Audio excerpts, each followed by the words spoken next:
لکھا ہے ایک ضعیفہ تھی جو مکہ میں رہتی تھی، وہ ان باتوں کو سنتی تھی مگر خاموش رہتی تھی۔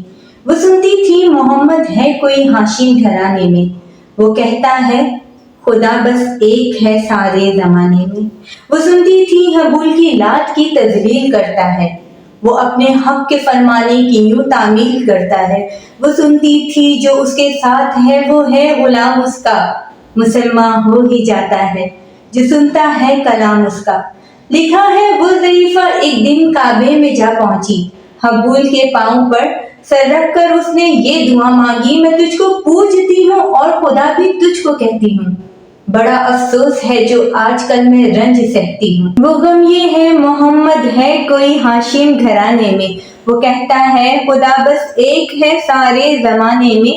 مٹا دو اس کی ہستی کو نہ لے پھر کوئی نام اس کا، جگر چھلنی ہوا جاتا ہے سن سن کر کلام اس کا۔ دعا کر کر اٹھی سجدے سے اور وہ اپنے گھر آئی، سمجھتی تھی یہ دل میں اب میری امید بھر آئی۔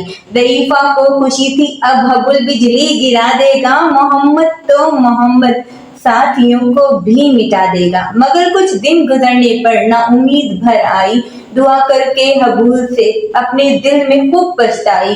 غرض ترکیب اس نے سوچ لی خود ہی گھر آ کر کہ چھوڑ دوں گی یہ بستی، میں رہوں گی اور کہیں جا کر۔ غرض ایک دن صبح کو اس نے اپنی ایک گٹھری لی، نکل کر گھر سے اپنے اور دروازے پر آ بیٹھی۔ ضعیفہ سوچتی تھی اب کوئی مزدور ملتا ہے، اسے یہ کیا خبر تھی ایک خدا کا نور ملتا ہے۔ فریضہ صبح کا کر کے ادا سرکار دو عالم چلے جاتے تھے کعبہ کی طرف وہ رحمت عالم۔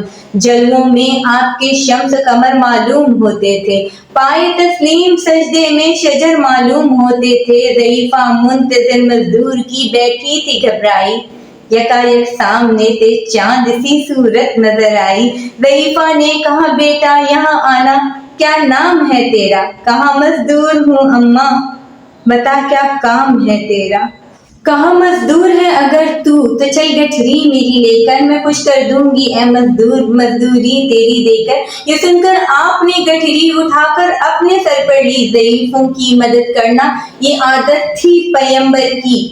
غرض گٹھری کو لے کر منزل مقصود پر آئی، کہا دل سے کہ اے دل اب تیری امید بھر آئی۔ کہا بیٹا جو تھی دل میں تمنا ہو گئی پوری، محمد تو محمد ساتھیوں سے ہو گئی دوری۔ لگی دینے جو مزدوری ضعیفہ آپ کو اس دم، تو فرمانے لگے اس دم حضور سرور عالم، یہ کوئی کام ہے اماں میں لوں اب جس کی مزدوری، اگر کوئی اور خدمت ہو تو وہ بھی میں کروں پوری۔ یہ فرماتے ہوئے آپ نے کی جانے کی تیاری، ضعیفہ سے اجازت چاہتے تھے رحمت باری۔ ضعیفہ نے کہا بیٹا ذرا ٹھہرو چلے جانا، مجھے ایک بات کہنی ہے ذرا سن کر چلے جانا۔ یقین جانو کہ اب مکہ میں جھگڑا ہونے والا ہے، میں سمجھاتی ہوں تجھ کو اس لیے تو بھولا بھالا ہے۔ وہ مکہ میں ہاشمی نام و لقب والے وہی بیٹا جو ہیں سردار عبد المطلب والے۔ نبی بڑھیا کے دل میں نور وحدت بھرنے والے تھے، نصیحت سن رہے تھے وہ جو نصیحت کرنے والے تھے۔ ضعیفہ نے کہا بیٹا بھلا کیا نام ہے تیرا؟ تیرا آغاز کیا ہے اور کیا انجام ہے تیرا؟ کہا حضرت نے بڑھیا سے تجھے کیا نام بتلاؤں، میں کیا کام بتلاؤں، میں کیا انجام بتلاؤں، میں بندہ ہوں خدا کا اور مجسمے نور زاد ہوں۔ کہا گردن جھکا کر آپ نے میں ہی محمد ہوں، میں ہوں معصوم دنیا میں، میرا دشمن زمانہ ہے، خدا واحد ہے عالم میں، مجھے بس یہ بتانا ہے۔ یہ سننا تھا کہ پس آنکھوں سے آنسو ہو گئے جاری، نبی کے عشق کی ایک چھوٹی سی دل پر لگی کاری۔ ضعیفہ نے کہا بیٹا کرو مشکل میری آسان، میں ایسی جیت کے صدقے میں ایسی ہار کے قربان ہوا پھر حال پر اس کے جو فضل اعزانی باری۔ ضعیفہ کی زبان سے خود بخود ہوا کلمہ پھر جاری، لا الہ الا اللہ۔